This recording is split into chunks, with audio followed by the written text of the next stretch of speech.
I'm Hugh Jones from UWC Maastricht, and I'm organising Movember for this year. So here are several questions.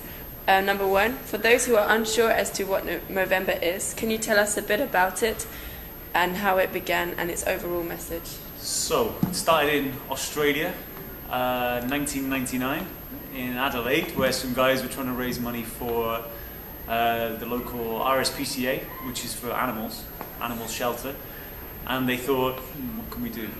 So they thought, okay, well, we're going to grow whiskers for whiskers, as in whiskers on a cat. I mean, obviously it was funny at the time, but maybe not as funny now.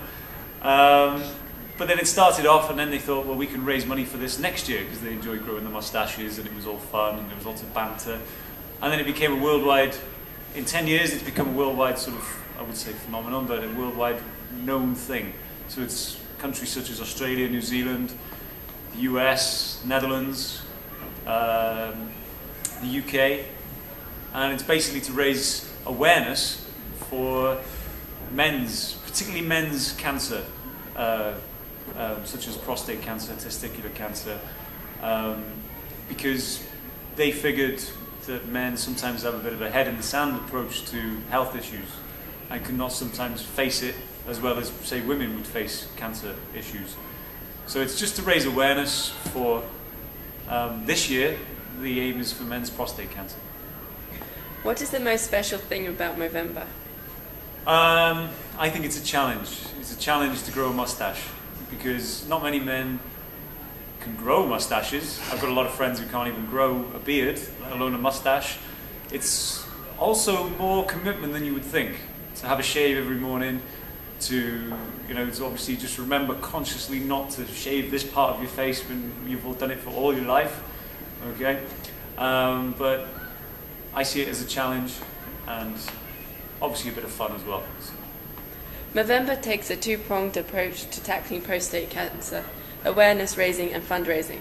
There's a long-running debate about which one is more effective. What are your thoughts on that? I think, as I've written down, I thought awareness, it's more awareness raising to start with. And I believe that when the guys started doing it in Adelaide, Australia, I think it was just awareness.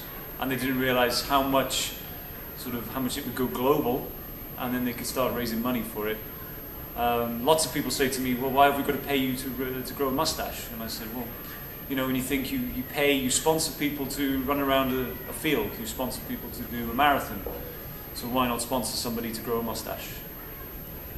How common is it for girls to get involved? Do you know any who have stopped shaving their legs or armpits?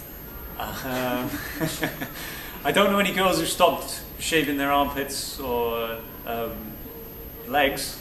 But I think it's quite difficult for girls to get involved. With it being a mustache, it is specifically a mustache, that was the Movember. But you have things we have Mo Bros, for example, on the website. People who grow mustaches are referred to as Mo Bros. And any girls who want to join the website then become known as Mo Sisters. And you can always wear a badge.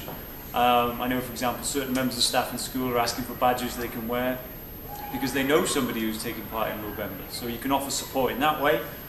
And then hopefully when we have, say, like a party at the end to celebrate how much money we've raised, obviously we don't just want men there as well, we want women in attendance as well, just to show their support.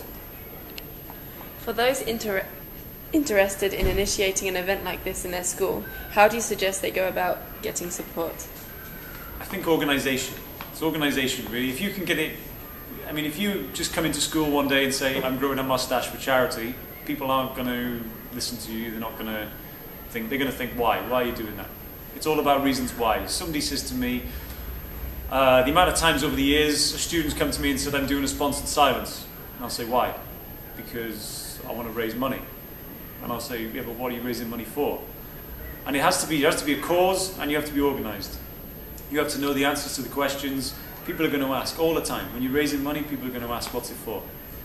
So I think organisation, emails, and obviously just good old-fashioned pressure works. But that's about it, really. That's my tips. Thank you very much. That's okay. And as much support as possible, please. If you can see mine on the camera. Can you? Yeah, there we go. Right, it's just there.